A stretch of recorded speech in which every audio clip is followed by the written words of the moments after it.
Welcome back to the deep dive. Okay, today we are really diving deep, getting into the core of industrial manufacturing. Process analytical instruments. That's right. Our goal here is to take a whole load of pretty dense technical info, specifically looking at instruments measuring things like, pH, dissolved oxygen, conductivity, and turn it into expertise you can use right away. Yep. So if you're managing a plant, designing systems, or maybe you just want to understand these kind of unsung heroes of process control, well, this deep dive is for you. It's your shortcut. Yeah, and we're aiming to go beyond just the textbook stuff here.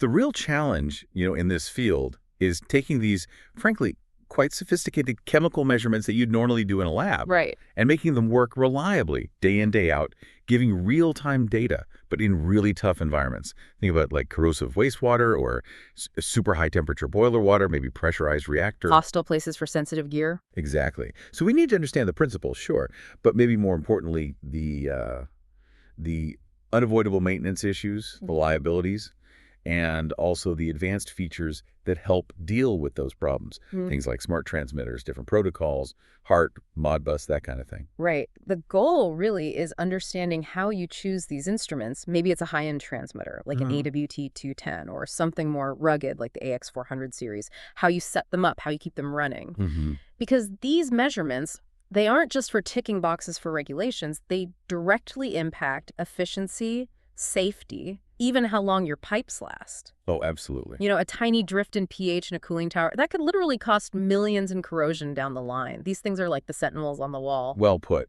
They really are critical. Okay, so let's start at the absolute foundation, measuring acidity and alkalinity. We're talking pH. A classic. Everyone learns the 0 to 14 scale in school, right?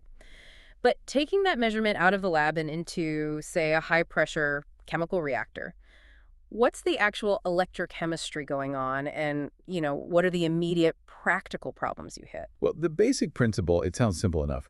You're measuring a potential difference, a very small voltage, that's generated by the activity of hydrogen ions in the solution. Okay.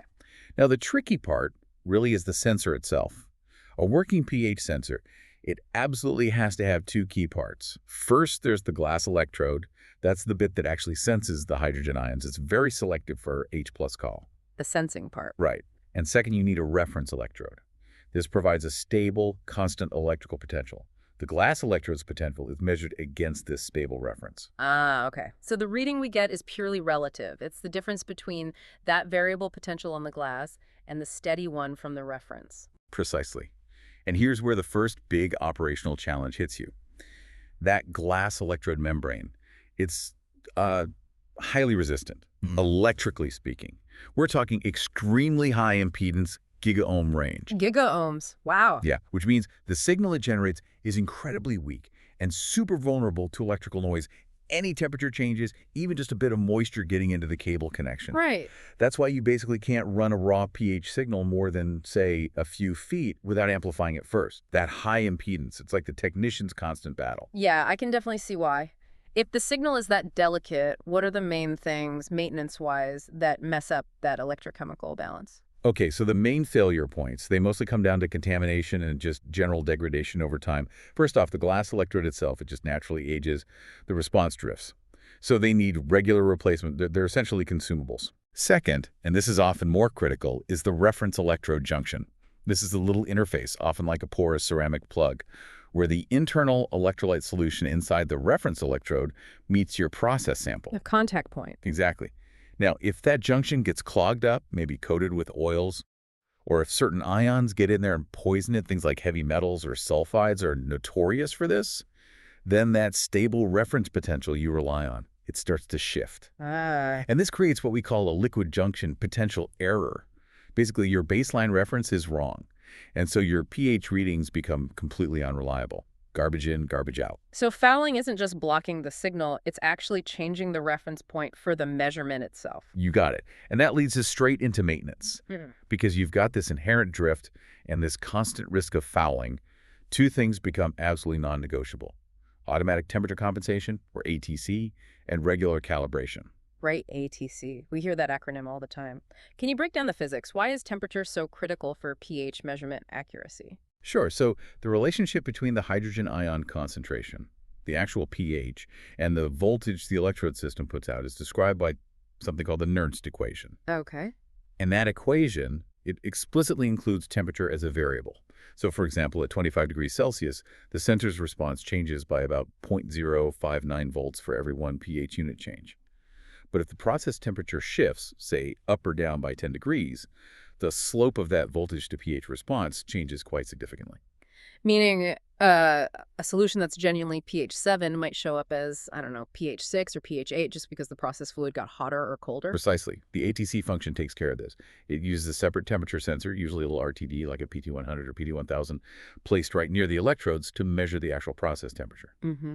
Then the transmitter, say, something like an AWT420, uses that temperature reading to mathematically correct for that change in the Nernst slope. Mm. It adjusts the reading so what you see displayed is the pH the solution would have if it were measured at a standard reference temperature, Yeah. which is typically 25°C. So without good working ATC, especially in any process where the temperature fluctuates, your pH measurement is pretty much useless for control. Okay, crystal clear. Now, before we move off pH, let's quickly touch on its close cousin, ORP oxidation reduction potential. We said pH measures hydrogen ion activity. What specific chemical info does ORP give us, and why is that distinction important in practice? Okay, good point.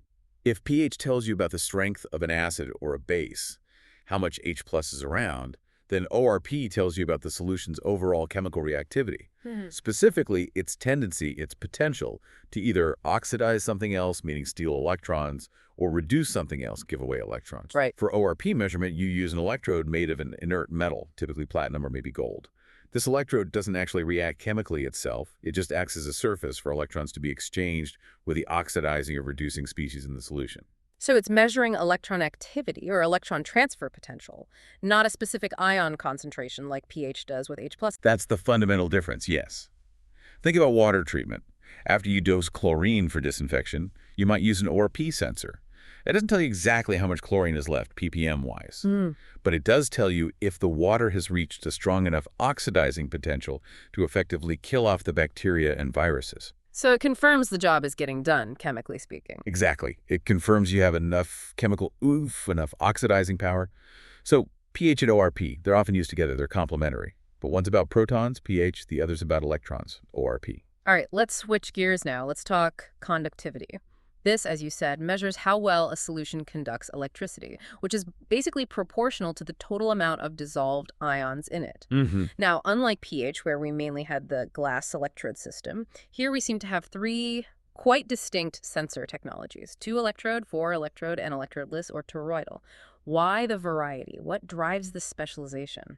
Yeah, that specialization is really driven by two main things. First, the expected range of conductivity you need to measure. Are you talking ultra-pure water or concentrated brine? And second, the fouling potential of the liquid. Is it clean or is it full of gunk? You simply can't use one technology effectively across that whole spectrum. Okay, so let's start at the clean end, the low conductivity stuff. Right. For very low conductivity applications, think ultra-pure water for pharma or boiler feed water, or maybe semiconductor rinse water, you use the 2-electrode sensor. These are basically two conductive surfaces, often metal pins or plates, set a fixed distance apart. Simple design. Very simple. They apply a voltage and measure the resulting current flow. They offer really high precision down in the microsiemens or even sub-microsiemens range because they're optimized for measuring just a tiny amount of ionic current. But what's the catch? Where do they fall down? Well, you try to use these simple 2-electrode sensors in dirtier water or water with significantly higher conductivity, you run into two main problems. First, the electrodes themselves can start to polarize. Ions build up near the surface, creating an insulating layer that distorts the measurement. Okay. And second, they are extremely sensitive to any kind of coating or fouling. If anything builds up on those electrode surfaces, it effectively changes the geometry, changes the cell constant, and throws off the reading completely. Okay, so 2-electrode is out if the conductivity gets higher or the water gets dirty. How does the 4-electrode sensor overcome that polarization problem? The 4-electrode design is quite clever, actually. It essentially separates the job of applying the current from the job of measuring the voltage. It uses one pair of electrodes, the outer ones, just to drive an AC current through the solution. Then a separate second pair of electrodes, the inner ones, are used purely to measure the voltage drop that results from that current flowing through the solution's resistance. Because the inner voltage measuring electrodes aren't carrying significant current themselves, They don't suffer nearly as much from polarization effects. Ah, decoupling the functions. Exactly. This makes the four-electrode design much more robust and accurate over a wider conductivity range, say into medium or even high conductivity applications like industrial process water, cooling towers, or moderate wastewater streams. They're also generally less sensitive to light fouling than the two electrode types. Okay, that sounds like a good workhorse for many applications. But what if you have really extreme conditions like thick slurries, sticky oils, or super aggressive chemicals that would just eat metal electrodes? Right, that's where the electrodeless or toroidal sensor comes into its own. Here, the whole idea is to measure conductivity without any electrodes actually touching the fluid. How does that work? Magic. Huh, almost. It uses electromagnetic induction. Inside the sensor body, which is usually made of a very tough, chemically resistant plastic like PEEK or PTFE, there are two wire coils, like little donuts, toroids. Okay. One coil acts like a transmitter. An alternating current is passed through it, creating an alternating magnetic field. This magnetic field induces an electrical current loop within the process solution itself. The ions in the solution carry this current. Like a transformer primary. Exactly. And then the second coil acts like the receiver, or the transformer secondary. It detects the magnitude of the magnetic field generated by that induced current loop flowing in the solution. Mm. The stronger the induced current, meaning the more ions and the higher the conductivity, the stronger the magnetic field detected by the second coil. And since the coils are completely encased and never touch the fluid. Fouling on the outside surface has almost no effect on the measurement principle itself. It's brilliant for really nasty stuff. Highly corrosive acids, concentrated salt solutions, mining slurries, pulp, and paper liquors. Things that would destroy electrode sensors in hours. Makes sense. What are the downsides then? Bulkier. Less accurate at the low end. Both. Generally, yes.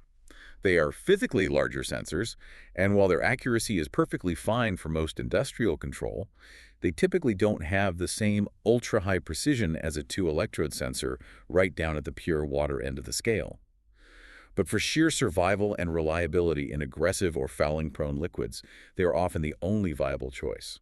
Now, we mentioned temperature compensation for pH, but you flagged it as maybe even more critical for conductivity. Why is that? Oh, absolutely critical. Conductivity is incredibly sensitive to temperature. Why? Because temperature directly affects how fast the ions can move through the solution, their ionic mobility. Hotter means faster ions. Right. As the temperature goes up, ions move more easily, so the solution conducts electricity better, even if the actual concentration of ions hasn't changed at all. In many typical industrial water applications, the conductivity reading can increase by 2 to 3% for every single degree Celsius rise in temperature. Sometimes it can even double over a 25 or 30 degree C range. Wow, that's huge. It is. So the transmitter must have an accurate temperature measurement, again, usually from an integrated RTD, and must constantly apply a temperature compensation algorithm. This corrects the raw conductivity reading back to what it would be at a standard reference temperature, almost always 25 degrees C. And if you don't do that, Your control system goes haywire. It sees a temperature increase, thinks it's a massive increase in dissolved solids or contamination, and starts reacting, maybe adding too much chemical or diverting flow unnecessarily. Skipping or having poor temperature compensation on conductivity is a recipe for disaster. let's nail this down with a real-world, high-stakes example. Where does precise conductivity measurement save the day? Okay, think about a large power plant running steam turbines. Generating that steam requires incredibly pure water feeding the boilers. Right, impurities are bad. Very bad. If the boiler feed water has even slightly elevated conductivity, it means there are dissolved minerals or salts present. These impurities don't turn into steam. They get left behind inside the boiler tubes and on the turbine blades. They build up as hard scale, which insulates the tubes, drastically reducing heat transfer efficiency, costing huge amounts of fuel. And worse. Worse, these deposits can cause localized overheating and tube failures, leading to forced outages. Or certain contaminants can cause corrosion, like stress corrosion cracking, especially on high-performance turbine blades. Catastrophic failures. So the conductivity measurement. So they use high-precision two-electrode conductivity sensors, often measuring down in the fractional microsiemens range, to constantly monitor that ultra-pure feedwater loop. The instant that conductivity value starts to creep up, even slightly, it signals a problem, maybe a leak in a condenser or exhaustion of the ion exchange beds. Early warning. Exactly. Gives an immediate warning, allowing operators to find and fix the source of contamination before any significant damage occurs to that multi-million-dollar boiler and turbine system. That tiny conductivity measurement is protecting massive, critical infrastructure. Okay, moving on. Let's talk about measuring something invisible but vital, dissolved oxygen, or DO. Critical for life in rivers and lakes, obviously, but also key for things like wastewater treatment efficiency and controlling corrosion in those pure water systems we just mentioned. Yep, DO is another really important one. And again, like conductivity, we see a fundamental split in the core measurement technology, which really dictates how you use and maintain the sensor. Right. What's the split here? It's basically between the older traditional electrochemical methods and the newer optical method. The electrochemical sensors, sometimes called Clark cells or polarographic or galvanic sensors, they all work on a similar principle, kind of like a tiny battery fueled by oxygen. Oxygen molecules from the water diffuse across a very thin selective membrane, usually made of Teflon, BTFE, or polyethylene, and enter an electrolyte solution inside the sensor. There, the oxygen reacts chemically at a cathode surface, typically made of gold or silver. And that chemical reaction generates. It generates a measurable electrical current, and the amount of current produced is directly, linearly proportional to the partial pressure of oxygen dissolved in the water just outside the membrane. Sounds straightforward enough. Reliable tech. It's been the standard for decades, yeah. Yeah. And these electrochemical sensors generally have a lower initial purchase price. However, the maintenance burden can be pretty significant. Okay. What are the common pain points? What do technicians complain about with these? It really comes down to that membrane and the electrolyte. The membrane is fragile. It can get fouled up with biofilm or grease or physically damaged, so it needs periodic inspection and replacement. And the electrolyte solution inside. That also needs to be checked and replenished or replaced regularly. But maybe the biggest operational factor is that the sensor actually consumes the oxygen it's measuring during that chemical reaction. It uses up the oxygen nearby. Exactly, which means if the water around the sensor tip is stagnant, not flowing, the sensor will quickly deplete the local oxygen concentration right at the membrane surface. And that will give you a reading that's falsely low. So you need flow past the sensor. You absolutely need adequate flow across the membrane surface to ensure you're measuring the true bulk concentration in the water. So these sensors are prone to drift. They require regular hands-on maintenance with the membrane and electrolyte, and you have to worry about flow conditions. Okay, that does sound like a fair bit of upkeep. What's the modern alternative that aims to solve these issues? That would be the optical fluorescence method, sometimes called luminescence-based DO sensing. This approach completely avoids the need for membranes, electrolytes, and oxygen consumption. How does it work then? Okay, the sensor cap has a special layer containing a fluorescent chemical dye, luminophore. The instrument shines a beam of blue light onto this dye layer. The dye absorbs the blue light energy and then re-emits it as red light. It fluoresces. Right. Now, here's the clever part. If oxygen molecules are present in the water, they bump into these excited dye molecules. When they collide, the oxygen molecule absorbs some of that excess energy from the dye. This process quenches the fluorescent. Quenches, meaning it reduces it. Exactly. It reduces both the intensity and, more importantly, the duration, the lifetime, of the red light emission. The sensor very precisely measures characteristics of this emitted red light, specifically how much its lifetime has been shortened by this quenching effect. So more oxygen means more collisions, more quenching, and a shorter red light signal lifetime. You got it. The degree of quenching is directly related to the amount of dissolved oxygen present. It's measuring a physical interaction, not consuming anything chemically. And the benefits are? Big benefits in terms of maintenance. No membranes to change, no electrolyte to refill. It doesn't consume oxygen, so it doesn't need constant flow past the sensor. It works fine in still water. This drastically cuts down on routine maintenance. Sounds ideal. Is there a catch? More expensive? Generally, yes. The initial capital cost for optical DO sensors is typically higher than for electrochemical ones. So it really becomes a classic engineering trade-off. Do you want lower upfront cost but higher ongoing maintenance effort, electrochemical, or higher upfront cost but significantly reduced maintenance and potentially better long-term reliability, optical? The choice often depends on how critical the measurement is, how easy it is to access the sensor, and what your maintenance resources look like. Makes sense. Now, calibration is vital for both types, right?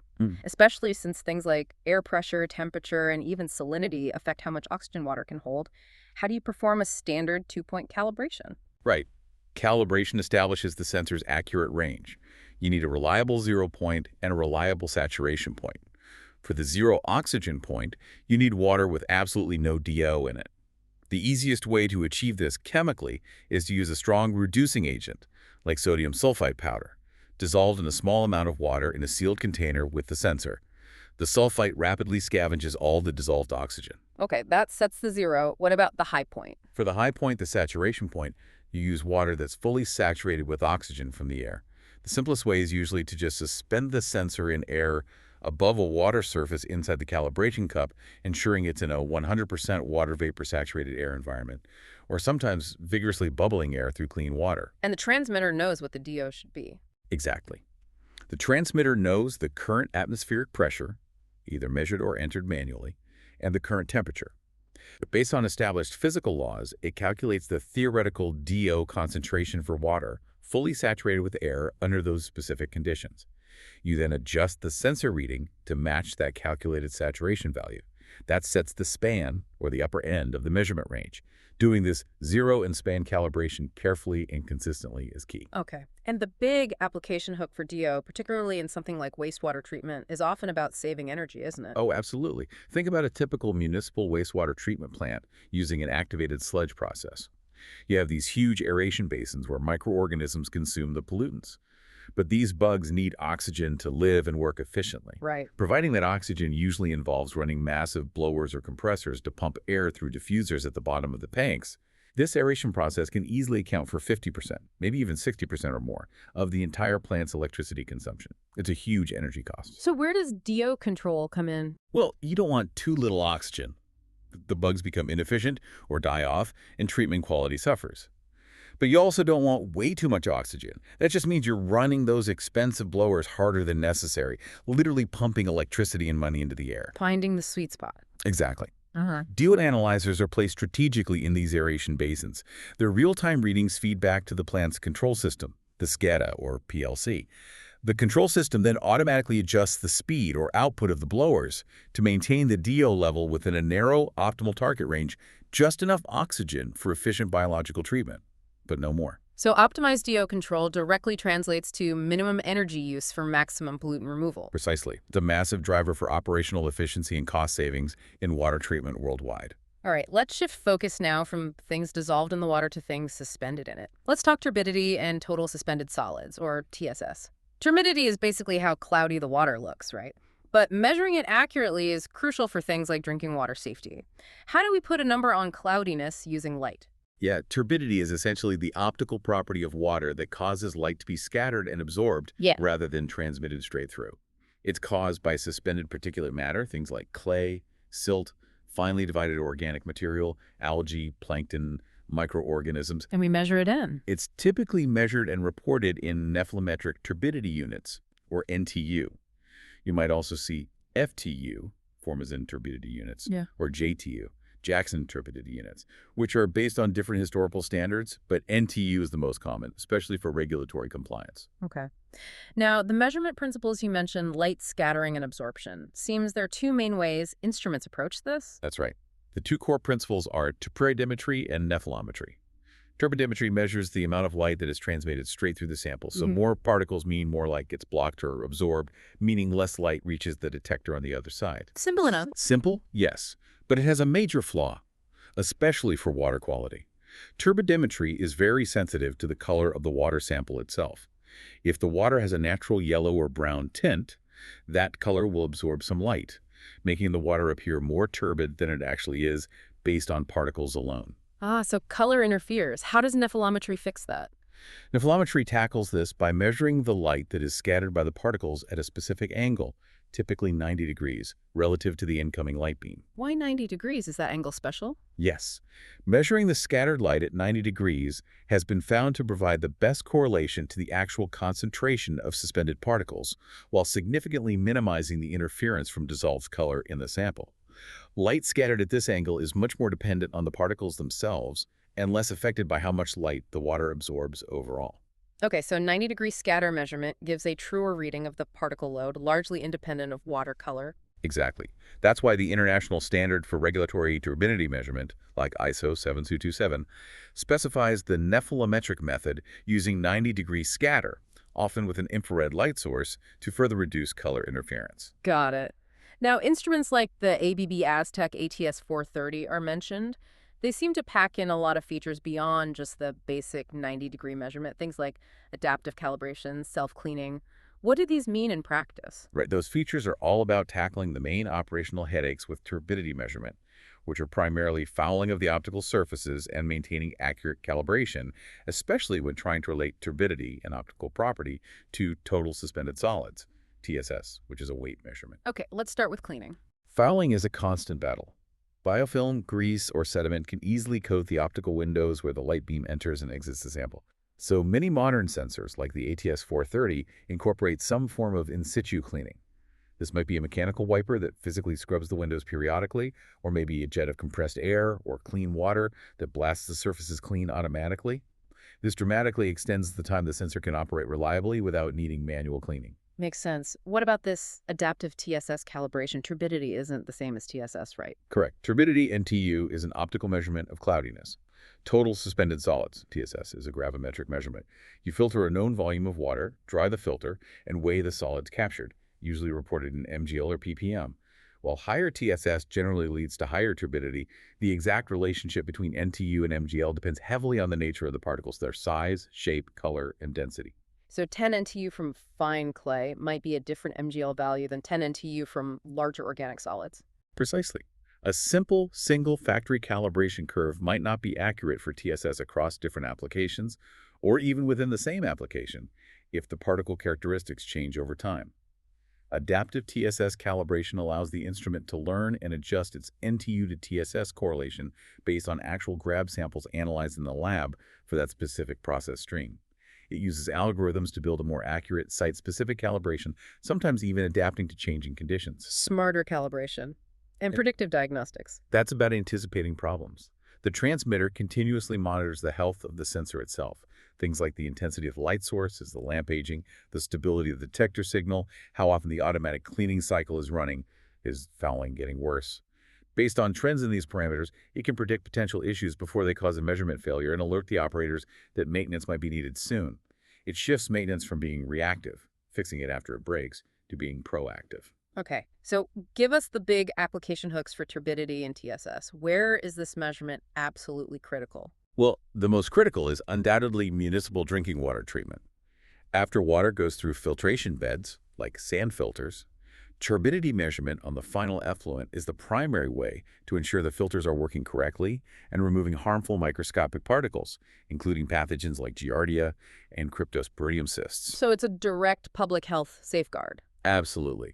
There are very strict regulatory limits, often fractions of an NTU, set by organizations like the WHO and EPA. Continuous, reliable turbidity monitoring is essential for compliance and ensuring safe drinking water. If turbidity spikes, it triggers alarms and immediate action, like taking a filter offline for backwashing. And in industry. Lots of applications. For example, in the paper and pulp industry, they measure TSS in various process streams, particularly in the whitewater, loops the water carrying cellulose fibers. Accurately measuring TSS allows them to optimize fiber recovery and reuse, minimizing valuable fiber loss in the effluent, which saves raw materials and reduces treatment costs. It's about material efficiency and environmental compliance. Okay, we've covered the big four: pH, conductivity, DO, and turbidity, TSS. But the world of water analysis is broader than that.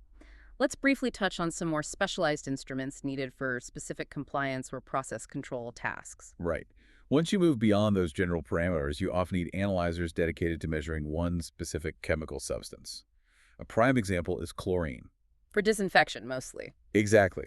Used everywhere from drinking water plants to swimming pools to cooling towers to control microbial growth. Measuring residual chlorine accurately is key too little, and disinfection fails too much.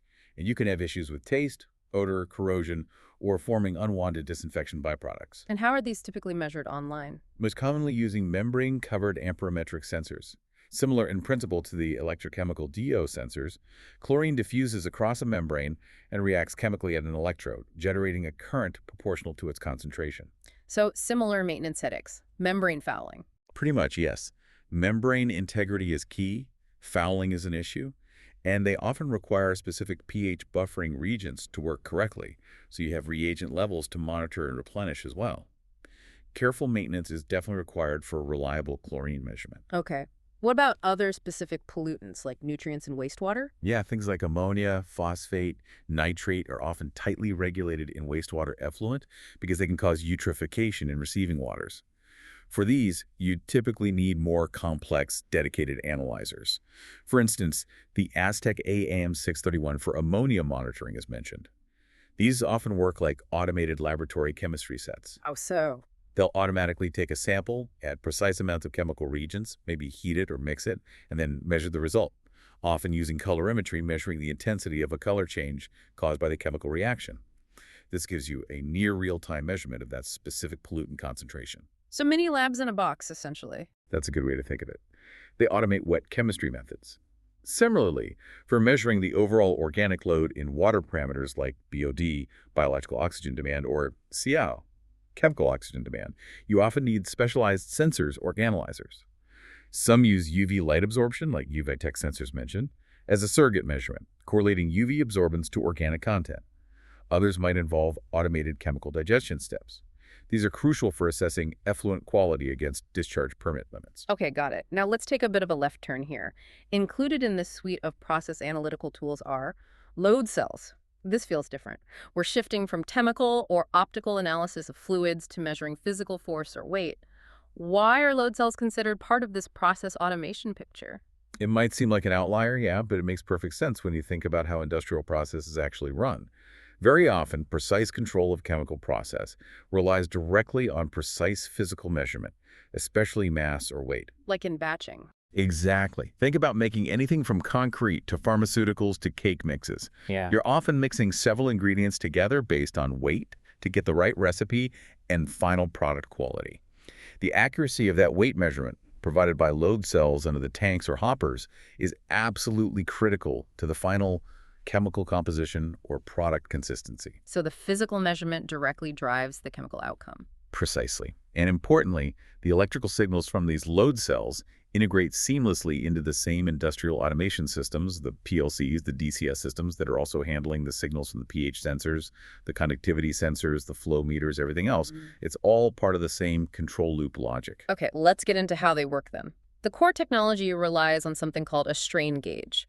How does that convert a physical force, like weight pressing down, into an electrical signal we can use? It's actually a really elegant piece of physics, leveraging how materials deform under stress. A load cell itself typically contains a core element, a carefully machined piece of metal, often high-quality steel or aluminum, that's designed to deform very slightly, but predictably and elastically when a load is applied. Elastic meaning it springs back. Exactly. It bends or stretches a tiny amount under load and returns to its original shape when the load is removed. Now, bonded very firmly into the surface of this deforming metal element are strain gauges. These are essentially very fine, delicate metallic foil resistors arranged in a specific pattern. Resistors that stretch. That's the key. When the metal element underneath stretches or compresses due to the applied load, the strain gauge bonded to it stretches or compresses too. This physical deformation, even though it's microscopic, changes the length and cross-sectional area of the fine wire in the resistor, which in turn changes its electrical resistance very slightly. Okay, a tiny change in resistance proportional to the strain, which is proportional to the load. But how do you measure such a tiny resistance change accurately? That's where the Wheatstone bridge circuit comes in. It's the standard, highly sensitive way to measure minute resistance changes. Typically, a load cell uses 4 matched strain gauges wired together in a specific diamond pattern, the Wheatstone bridge configuration. 4 gauges. Why 4? Using a full bridge configuration like this does 2 incredibly important things. First, it significantly increases the sensitivity of the measurement. It amplifies the tiny resistance changes from the individual gauges into a more easily measurable output voltage signal across the bridge. Okay, higher sensitivity. What's the second thing? The second, and arguably even more crucial benefit in industrial environments, is temperature compensation and noise rejection. How does the bridge help with temperature? Metal resistance changes with temperature anyway, right? It does. But because you have 4 gauges strategically placed on the load cell element and wired into the bridge, any change in resistance caused by a uniform change in ambient temperature, affects all four arms of the bridge more or less equally. Since the Wheatstone bridge output is based on the difference in voltage between the two sides of the bridge, these common mode resistance changes due to temperature LF effectively cancel each other out. Clever. So the output signal is primarily due to the strain from the load, not the temperature fluctuations. Exactly. It provides excellent temperature stability, ensuring the load cell reads the weight accurately even if the surrounding temperature changes. The bridge configuration also helps cancel out certain types of electrical noise. So the final output is a small voltage signal directly proportional to the applied force or weight. And these come in different types: compression, tension. Right. Compression load cells are designed to measure a pushing force, like supporting a tank or hopper from underneath. Tension load cells measure a pulling force, like if a vessel is suspended from overhead supports. The principle is the same measuring strain, just the direction of force and the mechanical design are different. And calibration. Since it's measuring force, I assume you need known weights. Correct. Calibration is fundamental. You need certified, traceable test weights. Zero calibration is done first, typically with the tank or vessel empty, to establish the baseline signal output for no load. Then, span calibration involves applying one or more known accurate weights, often representing, say, 80% or 100% the system's capacity, and adjusting the transmitter or indicator so the output reading precisely matches that known applied weight. This sets the accurate measurement range or slope. Proper installation is also key to avoid side loads or friction that can cause errors. And the real power comes from integrating this directly into automated batching systems. Absolutely. Imagine that cement plant or a food ingredient mixer. The load cells under the main silo or mixing tank provide a continuous, real-time weight measurement. This signal goes directly to the PLC or batch controller. Right. The control system is programmed with the recipe: add 500 kilograms of component A, then 250 kilograms of component B, etc. It opens a valve or starts a conveyor to feed component A. It constantly monitors the weight reading from the load cell. When the weight reaches exactly 500 kilograms, the controller instantly closes the valve or stops the conveyor. Then it moves on to the next ingredient. Precise, repeatable, automated control. Exactly. It ensures high product consistency batch after batch. It minimizes ingredient waste. It provides accurate inventory tracking. This tight integration of precise weight measurement via load cells with the overall process automation is fundamental to efficiency and quality control in countless industries. Okay, we've covered a lot of ground principles, from electrochemistry to light scattering to strain gauges. Now, let's try to pull this all together for the person out there who actually needs to choose, install, or troubleshoot one of these instruments. What's the essential checklist? What are the absolute must-consider selection criteria? Right. This is where the rubber meets the road. You've got to pick the right tool for the job, or you're just setting yourself up for problems. The absolute #1 non-negotiable starting point is chemical compatibility. Meaning, will the sensor survive the process fluid? Exactly. You have to look at all the materials that will be wetted, the sensor body materials, stainless steel, PVDF, PKey, the O-rings or seals, Viton, EPDM, Colrez, the electrode materials, glass, platinum, graphite, the cable jacket. You must confirm that all these materials can withstand the chemical composition, the concentration, the maximum operating temperature, and the pressure of your process stream without degrading, dissolving, or leaching contaminants. Get this wrong, and your expensive sensor might literally fall apart in days. It's a hard fail factor. Okay, compatibility first. What's next? Next up are the environmental and physical conditions of the installation point. What's the expected temperature range? The pressure range: do you need a sensor rated for high pressure? Critically, what's the fouling potential? We talked about this a lot. Yeah. Is the fluid clean, or does it contain suspended solids, oils, grease, or biological growth that could coat the sensor? If it's heavy sludge, you know a conductivity sensor is probably a bad idea, and you should lean towards a toroidal one. If it's ultra-pure water needing high precision, you need that 2-electrode conductivity sensor. The fouling nature really drives sensor type selection for conductivity, DO, and turbidity especially. Right, and then there's the classic trade-off. The accuracy versus maintenance balance. How critical is the measurement? What level of accuracy do you really need for effective control? And how much maintenance effort are you willing or able to invest? We saw this clearly with dissolved oxygen. The higher initial cost of an optical sensor buys you significantly lower maintenance compared to the cheaper but more labor-intensive electrochemical type. You have to weigh the upfront cost against the total cost of ownership, including technician time and potential downtime. Makes sense. And finally, Finally, consider the required installation type. Does the sensor need to be mounted directly in line in a pipe, possibly using a flow-through housing that can handle process pressure and flow? Or will it be an immersion type, maybe hanging off a railing into an open tank or channel? Or does it need to be fully submersible, designed to operate reliably under significant water pressure at the bottom of a deep tank or basin? Each style requires different mechanical designs, mounting hardware, and cable considerations. Okay, that's a solid checklist for selection. Now let's flip it. Looking across all these different sensor types, pH, conductivity, DO, turbidity, what are the universal operational challenges? The recurring nightmares that keep instrument technicians busy. Yeah, there are definitely some common enemies. I'd say the top three, the ones that cause maybe 80% of the problems, are fouling, drift, and interference. Let's start with the obvious one, fouling and coating. It's relentless. Yeah. Anything that physically builds up on the active sensing surface is going to cause problems. On a pH sensor, it blocks or poisons that critical reference junction we talked about, causing offset errors. On a conductivity sensor, it changes the effective geometry or insulates the electrodes, altering the cell constant. On optical sensors like turbidity or optical DO, it blocks the light path or coats the sensing layer. Even with auto cleaning. Automated cleaning systems, wipers, air jets, they help enormously, especially with light to moderate fouling.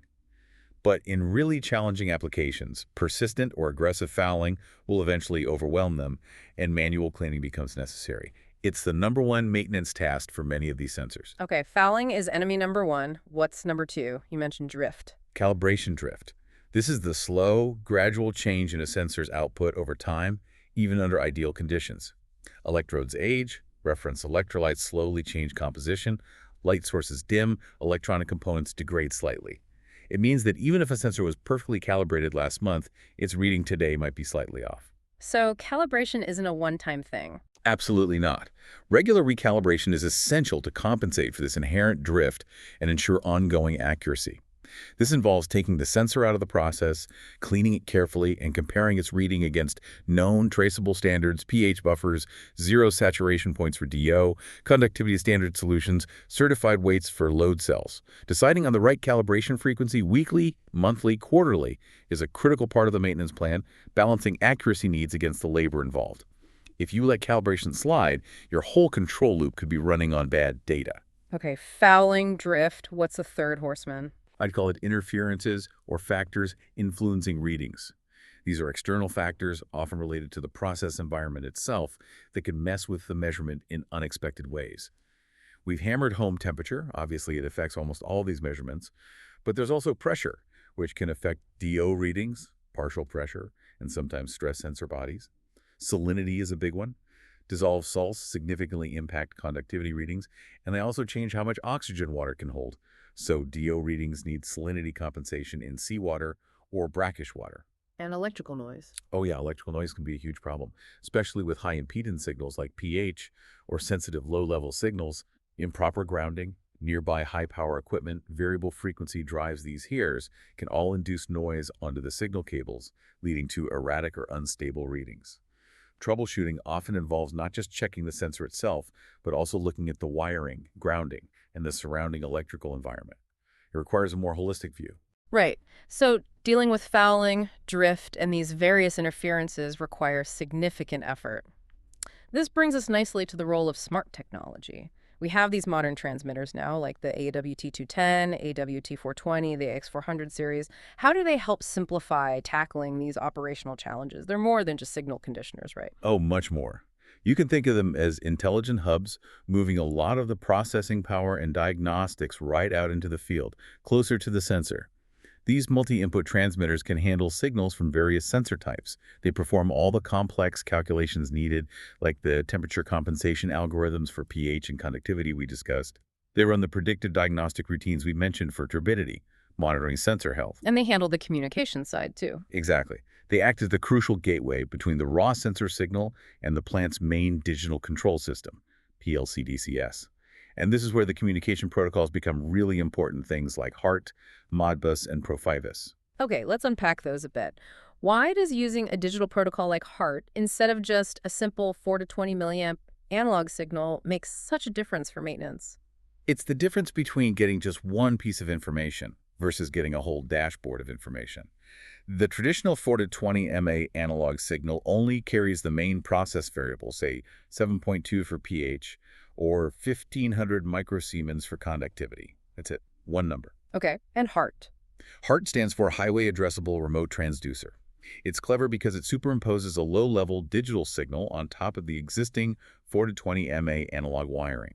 So you still get the primary analog reading for basic control, but you can also use a handheld HART communicator or the control system itself to digitally talk to the transmitter over the same pair of wires. And what can you get from that digital check? Whole wealth of useful stuff. You can remotely read not just the primary pH value, but also secondary variables like the actual process temperature reading from the ATC sensor, the calculated slope and offset values from the last pH calibration, which tells you about electrode health, maybe the sensor's serial number or total operating hours. You can trigger diagnostic tests or even reconfigure transmitter settings remotely. So much better visibility without having to physically go to the instrument every time. Exactly. It dramatically cuts down on troubleshooting time.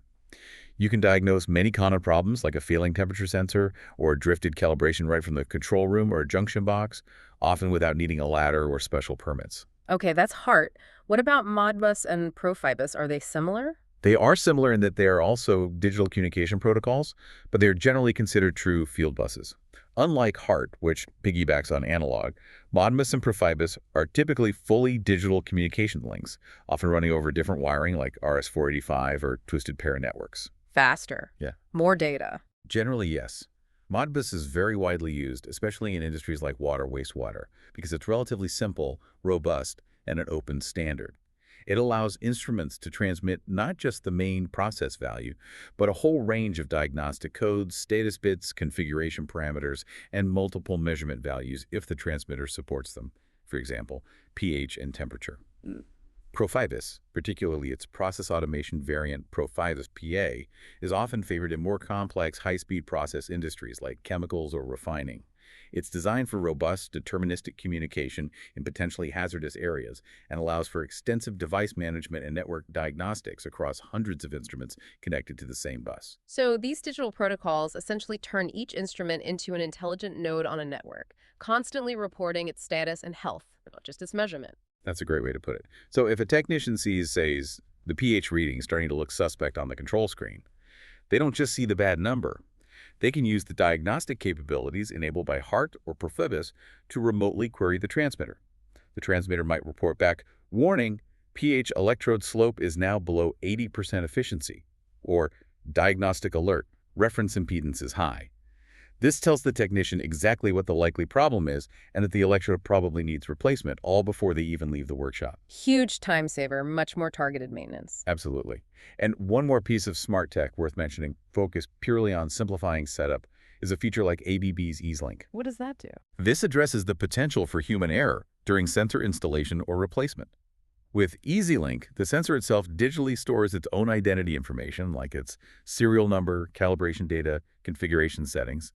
When you physically plug this EasyLink-enabled sensor into a compatible transmitter, the transmitter automatically recognizes the specific sensor and instantly uploads all the necessary configuration and calibration data from the sensor's memory. Ah, so no more manually typing in calibration slopes or cell constants? Exactly. No fat fingering the wrong number. It makes sensor replacement truly plug and play, drastically reducing setup time and, more importantly, minimizing the risk of configuration errors that could lead to inaccurate measurements. It's another layer of automation aimed at making operations simpler and more reliable. Hashtag TauTech Outro. Wow, okay. We have definitely taken a deep dive into the nervous system of industrial process control today. Just to quickly recap the core principles, it seems like the physics of the measurement really dictates the main challenges and maintenance needs. That's a good summary, yeah.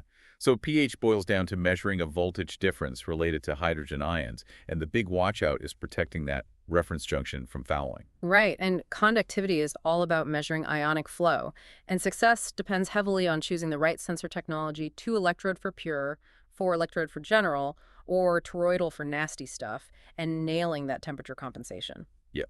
Dissolved oxygen comes down to either optical quenching or electrochemical current generation, forcing that upfront cost versus ongoing maintenance decision. Got it. Turbidity relies on measuring light scatter at that specific 90-degree angle, and battling fouling with automated cleaning is key. And finally, the outlier, the load cell. Uses physical deformation measured by a strain gauge in a temperature-compensating Wheatstone bridge circuit to give us precise weight. The big takeaway seems to be that achieving reliable measurement in the real world is this constant balancing act. You're balancing the sensor's inherent weaknesses, things like fouling, drift, temperature sensitivity, against the clever capabilities built into the smart transmitters and the diagnostic power provided by digital communication protocols like HART and Profibus. Well said. And, that leads us directly into a final, maybe slightly provocative thought for you, the listener, to mull over. We've seen this clear trend. More and more intelligence is being pushed right into the sensor hardware and the field transmitters. We have systems that can self-diagnose potential problems, automatically clean themselves, and even configure themselves with things like EasyLink. Yeah, the instruments are getting smarter. They really are. So the question becomes, if these instruments are increasingly designed to handle many of the traditional maintenance burdens, the routine calibration checks, the cleaning cycles, the basic diagnostics, what does this imply for the future role and skill set of the instrument technicians working in the field? Does it free them up or de-skill them? That's the crux of it. Does this increasing automation genuinely liberate technicians from mundane tasks, allowing them to focus on higher-level system optimization, complex troubleshooting, and overall process improvement? Or is there a risk that it leads to a de-skilling, where technicians become less familiar with the fundamental principles because the smart system handles it most of the time? Right up until there's a really complex, unusual failure that the built-in diagnostics can't figure out, leaving personnel struggling to diagnose a system they only partially understand. A challenge of skill evolution, keeping pace with technology. Exactly. It's something to think about: how do we leverage the power of this automation while ensuring we retain the deep expertise needed for when things inevitably go wrong in unexpected ways? Something to ponder.